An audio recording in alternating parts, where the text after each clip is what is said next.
Oh, there, fight fans. In fact, okay, back on the video. So, this whole conspiracy theory thing that people are throwing out there with the Jake Paul, Mike Tyson fight, was it fixed? Was it staged? Was it scripted? It could have been. It's not beyond the realms of possibility, but especially with Jake Paul and how he is. But I don't think it was. Like, I just seen an old man in there. Like, I could see that his brain wanted to do certain things, but his body was not letting him do it.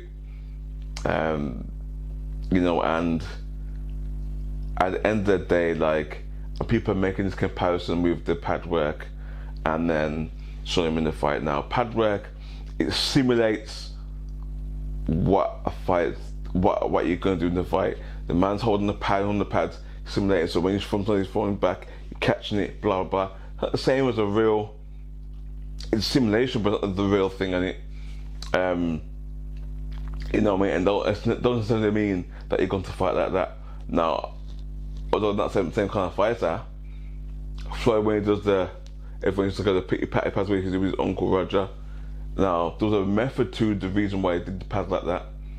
And that's if you're in the sport, you understand why you're doing it. So when you're in the sport of boxing, you know what you're looking for, what you're looking at when it's time to pad work. I just feel like, you know, this whole conspiracy theory thing, was it fixed? It could have been, but I don't think it was. That's my opinion.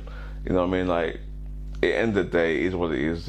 If you don't believe me, you do believe me, or agree with me, disagree with me, it's all good, because everyone's got their own opinion. It's subjective, it's not objective. So in terms of that, like I said, the Peter Petty pads that Floyd used to do, he don't fight like that. But there's a method to why he's doing the pad like that. Why they do that kind of pad work. He actually does normal pad work as well, but they do that for a reason, particular reason.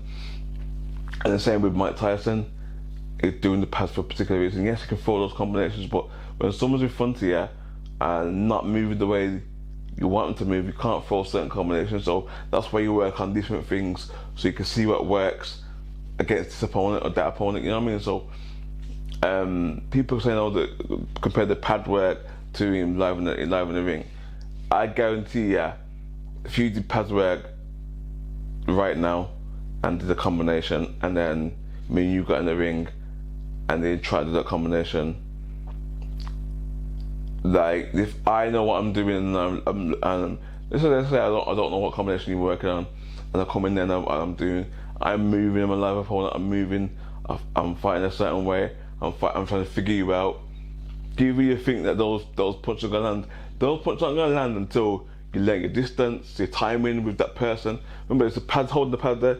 It's holding it there, holding that person there. So it's holding the pad there. It's static and being still. Your opponent's not gonna do that. You know what I mean? It's not gonna stay. So the whole point of hitting the pads is you can feel the punches when you're going through the dexterity of the punches, so you know where your position is gonna be when you're throwing that punch as well. It's also, it's not just, oh yeah, that's the punch I'm gonna throw on somebody. It's also, you gotta feel those punches. You've gotta understand what position you're in, what weaknesses of this combination. So once I throw this combination, where should I go? Should I roll out? You gotta learn these things, and that's what you're doing when you're doing your pad work. It's to learn combinations, learn from the mistakes you make, learn the vulnerabilities of each combination, learn the pros of it, the cons of it.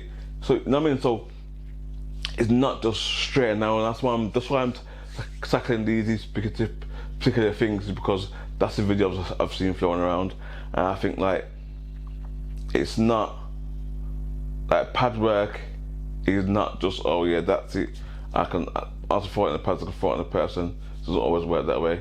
You drill it until it becomes that way, until you become masterful of it. And that's the difference between the greats and the so-called mediocre, or whatever you want to, or low level.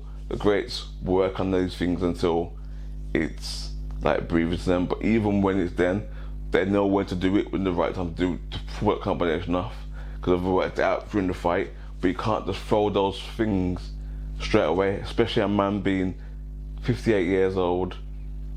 As much as Mike Tyson looks phenomenal, as well as being, a later on age, it's not the age, nothing but a number. But the thing at the back of that, he admittedly used cocaine, he smokes weed now, there's ayahuasca, there's mushrooms, like certain things add on miles to Father Time as well.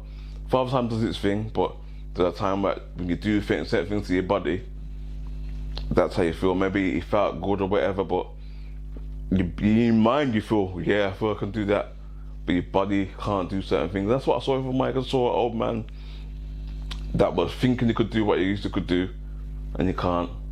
And that's the be all and end all of it.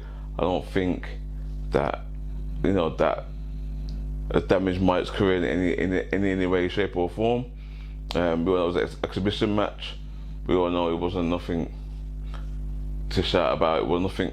They done their job in it. They got you to buy into the fight, and a lot of people watched it. I watched it. I said I didn't think I was gonna watch it, but it's just for nostalgia's sake, because we all seen Mike throwing those combinations and kind of foul for it. But you have to understand that it's a very much a young man's sport, boxing. You have to be young to compete at a high level. Not necessarily, because I have been down since some exceptions to the rule. I do apologise, my dog is snoring in the background. I just over here, it's my dog snoring. But yeah, man, that's what I think. This is my opinion. Let me know what you think in the comment section below. Don't forget to like, share, subscribe, all that good stuff, guys. I'm out of here. Peace.